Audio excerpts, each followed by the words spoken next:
Cette vidéo s'adresse à tous ceux qui n'ont jamais travaillé sur Excel et qui veulent savoir comment créer des formules de calcul avec Excel.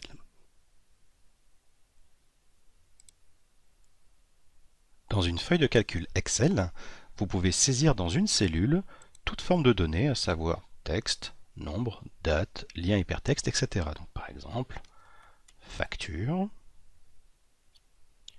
la date du 01/01/2016, pour un montant de 100 €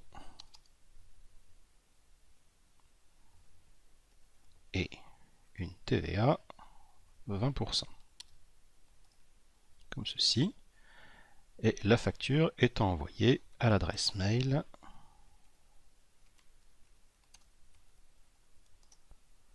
voilà.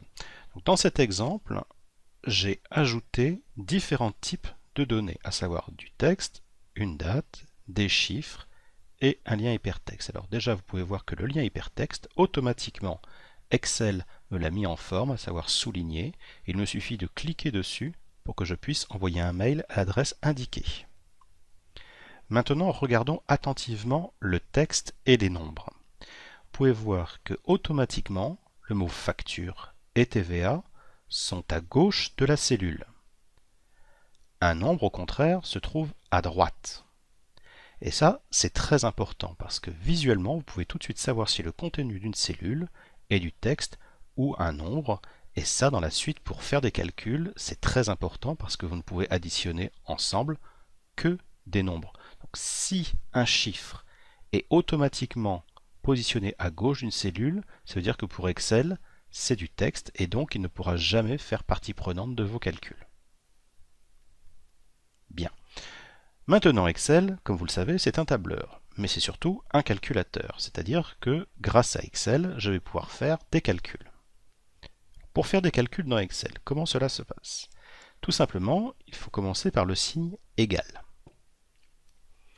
Et là maintenant, je vais pouvoir saisir des nombres. Bon, par exemple, 15 plus 5. Vous pouvez voir que maintenant dans ma cellule C8, j'ai le résultat 20 qui apparaît, mais si vous vous reportez à la barre de formule, vous pouvez voir que ce chiffre, c'est le résultat de l'addition de 15 et de 5. Donc il est très important quand vous travaillez avec Excel de vérifier, avant de faire une manipulation dans une cellule, que le contenu d'une cellule est un chiffre quelconque comme je l'ai indiqué ici, donc 100 ici et 100 dans la barre de formule, ou au contraire, le résultat d'une opération. De la même façon, j'ai fait une addition, je peux faire une soustraction. Et je valide mon calcul en appuyant sur Entrée. 100 moins 25 égale 75. Une multiplication.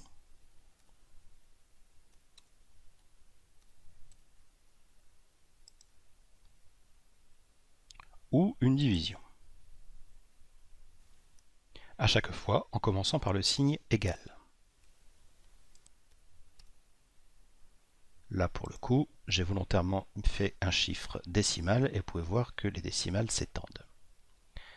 De la même façon, Excel respecte les règles de priorité mathématique, à savoir que la multiplication et la division ont une priorité supérieure à l'addition et la soustraction. Par exemple, si je fais égal 2 plus 5 fois 3, le résultat ici est de 17.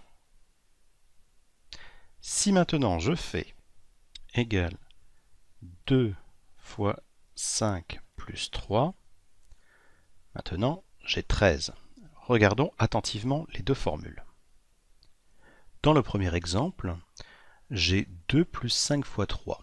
Mais il est faux de croire que Excel va commencer à calculer depuis la gauche vers la droite.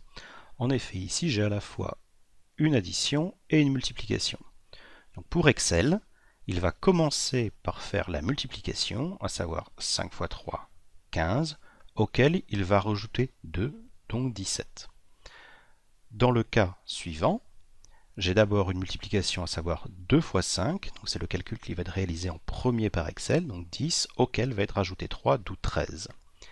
Donc il est très important de faire attention à cette règle mathématique, à savoir que les multiplications et les divisions sont d'abord calculées dans une formule avant les additions et les soustractions. Si maintenant vous voulez forcer le calcul d'une addition avant la multiplication, vous devez pour cela mettre l'élément entre parenthèses. Donc par exemple ici, si j'écris égale 2 plus 5 le tout fois 3, donc dans le cas présent, le 2 plus 5 sera réalisé d'abord et ensuite la multiplication. Donc ici 2 plus 5, 7 fois 3, 21. J'appuie sur Entrée pour valider mon calcul et j'ai bien 21 dans ma cellule.